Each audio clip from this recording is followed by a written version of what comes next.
This week's Piltch Point with Avram Piltch is proudly powered by PureVPN. The best way to protect your privacy online is with PureVPN. You can hide your online activities, say goodbye to regional restrictions, and improve your streaming quality. Plus, it's available for almost all of your devices. You can get a special price and a 31-day money-back guarantee right now by going to pilchpoint.live/PureVPN. All right. Interestingly, Avram, that also would solve the problem with the 2G topic, is if you were using a VPN, it would encrypt it on a whole different level. Anyway. How slow would your connection be if it were both over 2G and having to pass through a VPN? Yeah, it wouldn't be great, is my guess. Yeah. I mean, if you want to simulate dialing up on a dial-up modem, I guess that would be one way. Almost certainly. Oh my goodness. Anyway, so CES. I know it's been a little while since we've had some technical issues and all kinds of other things, but CES was our last big thing. Yes. So obviously this was a very sad year. Mm-hmm. We were both supposed to go in person, and you couldn't go and I couldn't go. Our teams, any members of your team go? So we had Geek News Central, GNC Week in Review, Talking Sound, and the Tech Ranch all out there, but nobody from the PLUGHITZ team was there. It was. We were sad not to go. Our parent company made the decision a few weeks ago, but also given the fact that most of the companies that we interact with weren't going, it wasn't really worth it. That being said, we had a freelancer who was going there because of Samsung. He runs a YouTube channel about Samsung stuff. Okay. And so he went and he did some photo and video for us. Nice. So he did get to see some things. So that was pretty neat. So we covered the best of CES remotely, but I want to point out not just the best of CES, but the most interesting of CES, because I always tell my writers, we are in the business of interesting, not necessarily the business of good. Absolutely. So I will cover things that are interesting, and people will say, "Oh, but I wouldn't buy that." I said, "I'm not telling you to buy it. I'm telling you that it's interesting." So we could talk about what's good, but I'd like to start by talking about some things that are interesting. So there was a really, this year, obviously, second year of CES during a pandemic, and so there were definitely some companies trying to sell or talking about air purification or protective technologies.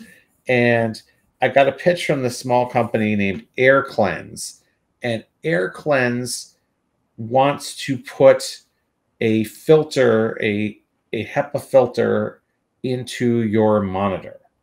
They want it so that when you exhale, your breath will hit the monitor, and the monitor will suck in your germs and spit out germless air. Now, the company was at the Showstoppers show, which is a nighttime show in CES, and they showed some prototypes that they've made, but they don't make monitors. They don't make air filters. They just want to license the idea of putting an air filter into a monitor.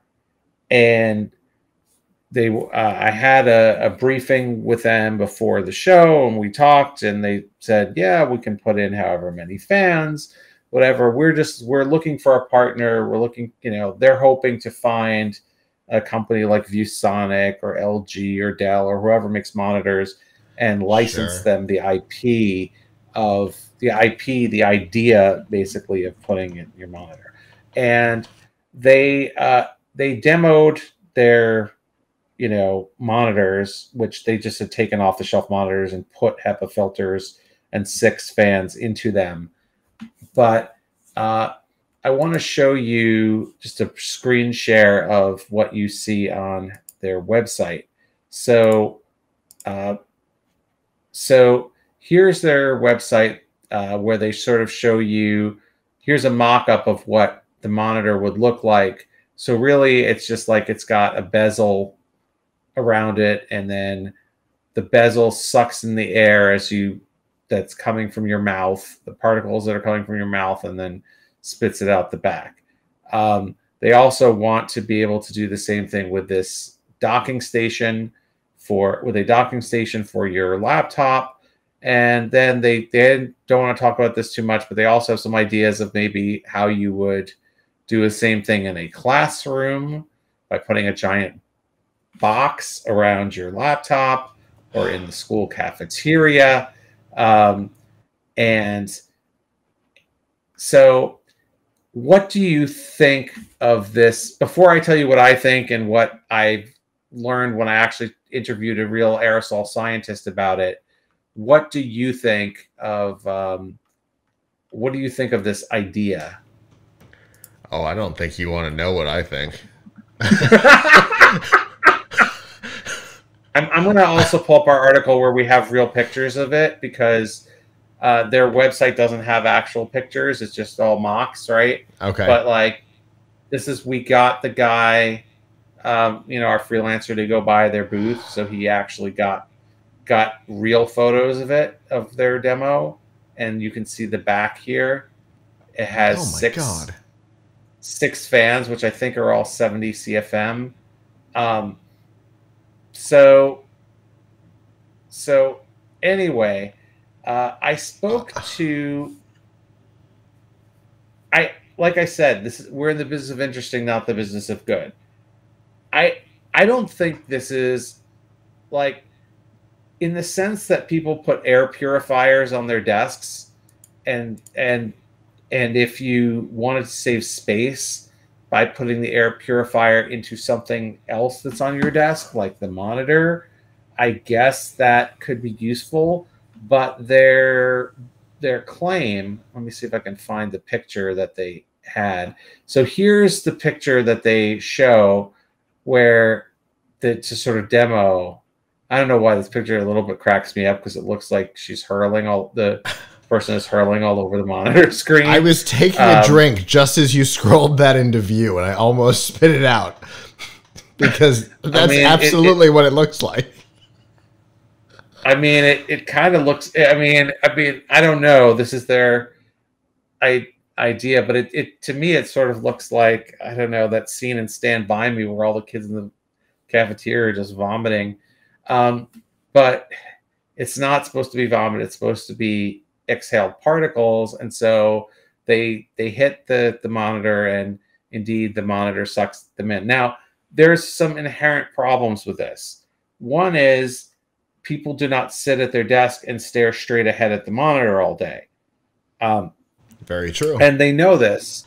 And they said, well, this is just kind of incrementally helps. It may not even be necessarily a solution. If people are going back to the office and they don't want to wear masks, this will be in the conversation, but it won't necessarily replace masking. And the other thing, though, is I talked to Aaron Collins, who is an aerosol scientist who runs a fantastic YouTube channel. I highly recommend his channel, where he actually goes and does benchmarks on masks. And he said he didn't see that any of the information that they published, any information that showed that this would actually work, although they did pay a company to do a computer simulation saying that this could work. But he also said, there's a certain amount of buoyancy in your exhaled particles. So unless the fans were really, really strong, there's a good chance that a lot of the germs would end up somewhere floating between your mouth and the monitor. And of course, that's not even taking into account the fact that you don't look straight ahead, 90 degrees or whatever ahead at your monitor all day long. So how about the fact that we have all trained ourselves at this point to not cough, sneeze, whatever at our monitors so that they don't get sticky and gross? Yeah, that's kind of a good point too. I mean, we don't we don't invite people to cough on your monitor. Plus, if it gets on the monitor screen, like, we're not worried about the monitor screen. The monitor can't get sick. We're worried about the people in the office. And so, yeah, it's basically everything around the monitor that matters. Yeah. So, like I said, an interesting idea. At the same time, I saw yet another demo from Ubitech where they were showing off their they have a robot that uses ultraviolet light to clean offices and classrooms, and they now have it as an autonomous robot, and it'll go around and shine ultraviolet light. I mean, that's another thing that I would say is a little bit. I mean, the science behind that is more solid, although there's a lot of people who say what people really need to worry about is what's in the air, not necessarily sterilizing surfaces. But like I said, interesting, particularly during the same time period where Razer got slapped because they were saying that the Zephyr, which I showed on a previous Piltch point, had N95 style filters, and they really could, and people felt that claim was kind of misleading, and so they have now put up a disclaimer saying, "Oh, this isn't, we didn't really mean that this is this is designed to protect you from COVID."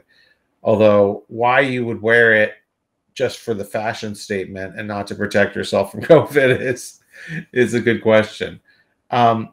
Speaking of fashion statements, here's another thing we saw that I thought was pretty cool. This is a holographic PC case. So it is actually an NZXT case, but this company, Showcase PC, is taking it and they're putting an LED 3D fan. So the way that these things work is, and you can see some pictures here of it actually has both hologram on the panel. You could get one where it's just on the side panel and or a second one where it's also on the top. But what's kind of cool is if you look at how it is, it's these devices have been out for a few years now, but never put into a PC case before. Right. It's a fan, and the blade spins around really fast, and it has lights on it, and that creates the illusion of a 3D hologram. And there have been a lot of those used in retail for advertising. You can actually buy a standalone holographic fan on Amazon for like $150. Mm-hmm. I see these days. There's a company that we interviewed at CES 2017, and then again this year, named Kono, Kono. Our interview will be up with them. They popularized the big ones in Japan a couple of years ago, and it's the exact same technology. And we'll have videos this year showing both of these things in action, because we actually had interviews with both of them. Yeah, I mean, the holograms do look pretty cool. Our picture doesn't do it justice. And you can put pretty much any animation you want on there, so it doesn't have to be that guy's face. So here, I just wanted to point out real quick our list of things. Those two things, the hologram and the Air-Clenz, were interesting, and I'll say the hologram was actually good, but they didn't quite make our list of best of this show. So a couple of things that did, I want to point out, are the new Intel Alder Lake chips. We've seen new Alder Lake desktop chips in the fall, but now Alder Lake is coming to laptops, which means you now have laptops which have a mix of performance cores and efficiency cores, which means that they can save power, give you longer battery life while giving you better performance. AMD announced that they're coming out with a new chip that has integrated graphics built in. That's going to be their fastest integrated graphics chip, the Ryzen 6000. And skipping ahead for a sec, Lenovo had several interesting things, and we actually did get to see Lenovo in person, because instead of going to CES, they came to New York and they had small press briefings. So we went and saw them, got some hands-on time with the new products. This is the new Thinkpad Z Series, which looks pretty cool. It uses AMD processors. It has a vegan leather lid cover. It has a haptic touchpad, and Wow. it's got a new bold design. Although, oh, and it has another neat new feature where if you tap on the track pointing stick, it'll bring up a conferencing menu. Previously, pressing the pointing stick didn't do anything, but they've changed the mechanics so that now it can bring up that software. I don't think the software that it brings up is that exciting, but the idea that you could tap on the pointing stick is pretty, and make it do something new, is pretty cool. I should say, finally, not on this list is the ThinkBook Plus. The ThinkBook Plus Gen 3, I should show that, has a screen integrated into the deck, an 8-inch display. So we've seen secondary displays attempted before, but never quite like this. It works really well. You can use it either to zoom in on part of the screen, as you can see in this picture where there was Adobe Lightroom and you're sort of zoomed in on a piece of it, or you can use it to show your tools for something, for like an Adobe thing, or you can use it as what they call waterfall mode, which means if you're looking at a spreadsheet or something, or a web page and it's really long, you can make it the vertical of the page of the content continue on the second screen. Oh. It is a touch screen. You can draw on it. You can turn it into a calculator. You can you can use it to quick launch apps, and it's it's a really cool concept.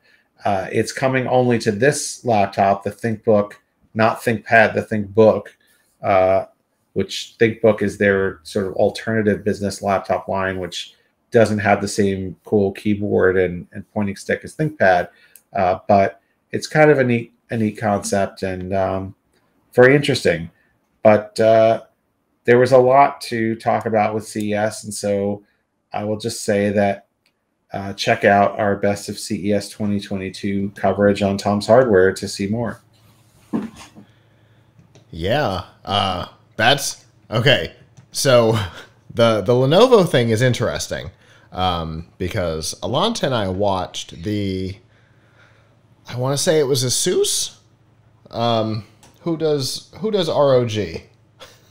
Asus. Okay, haha. We watched their pre-CES press conference, and they showed a laptop that had something similar, but up at the top, which was, it felt a little touch bar-y, but not really, only because it was huge.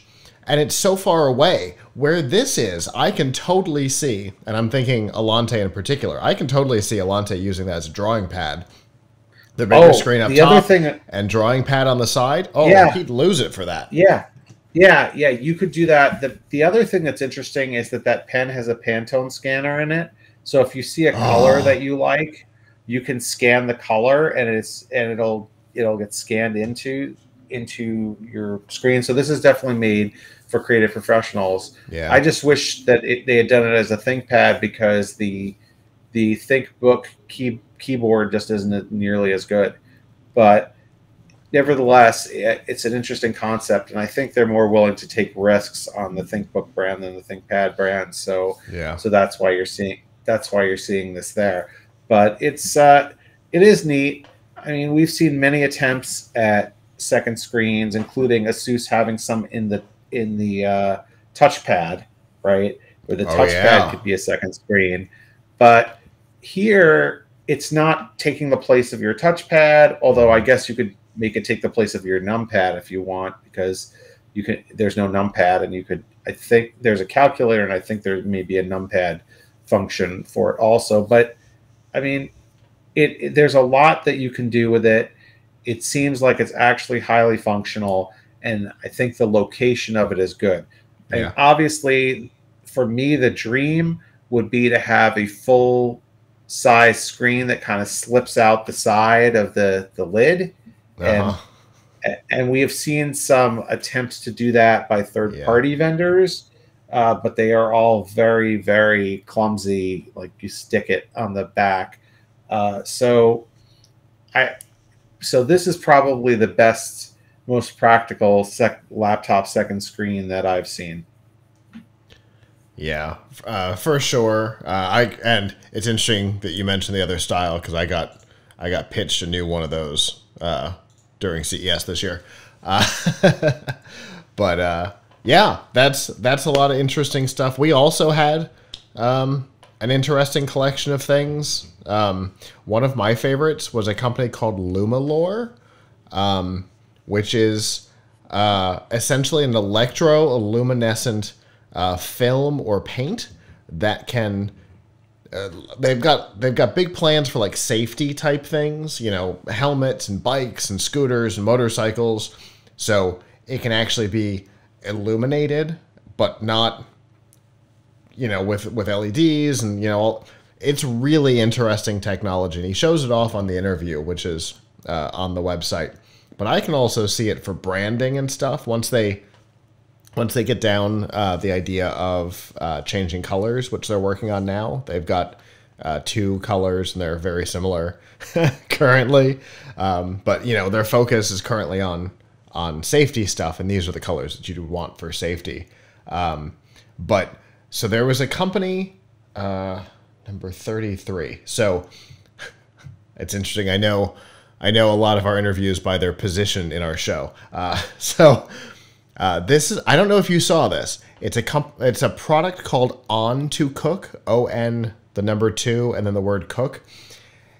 For anybody who is a fan of 30 Rock, the show opens with Jack Donaghy talking about the Trivection oven. These guys made it. It is absolutely the concept from 30 Rock, which I find fascinating. But I think they said you can do rice in like 3 minutes in this thing without it losing its texture like it would if you were trying to do something in the microwave and all of that. And it's countertop. It's a fairly small device that you could do a whole meal in. It's really cool. Todd from Geek News Central said that I think it ended this way, that it was his favorite product of the show. That is interesting. I am such a non-cook that I can't conceive of that, how that would help me. But although cooking rice in 3 minutes sounds pretty good, right? Without it getting like gross the way it does if you try and do that, you know, microwave rice or something like that. It gets all nothing. It's funny, how long has the microwave been around? The microwave's been around since what, at least the 60s, right? I mean, I think so. It certainly gained popularity in the 80s. Yeah, I mean, 80s is when my family got our first microwave. Me too. But I mean, it's right. This is some old technology. When is somebody going to come out with something that beats it? This, honestly, based on what I know about it, and from Todd going and doing some research, and I've been on their website a lot, this might be it. It's a cool device. It basically can replace an air fryer and a little desktop or countertop convection oven and a microwave, all in this thing that looks like a big waffle iron from the outside. Well, that sounds very interesting. Yeah, I would love to see. It's probably just science fiction, but I would love to see somebody create a reverse microwave. But but I guess that's not physically possible. Got to tell me what we're talking about, because you can't possibly be talking about cooking what's outside the microwave. No. I mean, like, a reverse microwave that, like, you put something in for a minute and it freezes. Like, instead of heating, it cools. Okay, so I got a pitch for a countertop. I don't know if it was CES related or not. For a countertop ice tray that can make ice cubes in 90 seconds. Oh, wow. 90 seconds. Wow. That right? Sounds like a reverse microwave. Yeah. I didn't do any research on it. It is starred in my email to go look at later. But, well, we might be there. But the other thing that happened, and I know I'm a little biased, they're powering my wall behind me, but the stuff that Illuminescence is doing, they have teamed up with Razer. All of the Illuminescence stuff is now Chroma compatible, or will be next month, I think. So you'll be able to control them all through Chroma, which means being able to interact with a robust API, which means that theoretically my dream of changing the wall during the show as we change topics, and yes, Alante, I am fully aware, Alante, that it is still in CES colors. I forgot to change the wall before the show. He says, we'd be able to have the software that runs the show be able to change the colors, and during the Piltch point it could be green, and when we get into gaming it would turn red. And I can do that now, hooray! Without a whole lot of work. So I thought that was pretty cool. But yeah, I mean, we talked about a lot of cool stuff this year, and I was following along with what you guys were up to. You had a lot of interesting stuff going on too. But one more time, remind people of the website and everything to see all your CES stuff. So to see all of our CES coverage and lots of other coverage, go to tomshardware.com, and you can find it all there. Well, as always, it was I think this year even more than normal, it was important to get coverage from Tom's Hardware and your sister sites and all of that, because even we weren't there. We get that opportunity to see some stuff that normally we would have seen on the floor, but we couldn't this year. So I appreciate it even more than normal this year, Avram. And as always, I look forward to what we talk about next time.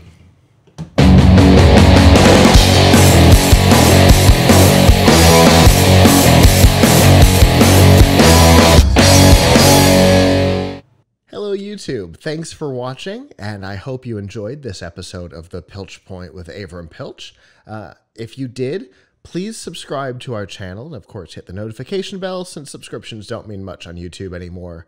And if you've got topics you'd like us to discuss in the future, we'd love to hear from you in the comments below. If you don't want to follow us on YouTube, that's okay. There's a lot of other ways that you can follow our content. You can find all of that by going to PLUGHITZlive.com/subscribe. There you'll see all of our shows and all the different ways that you can watch, listen, and follow along.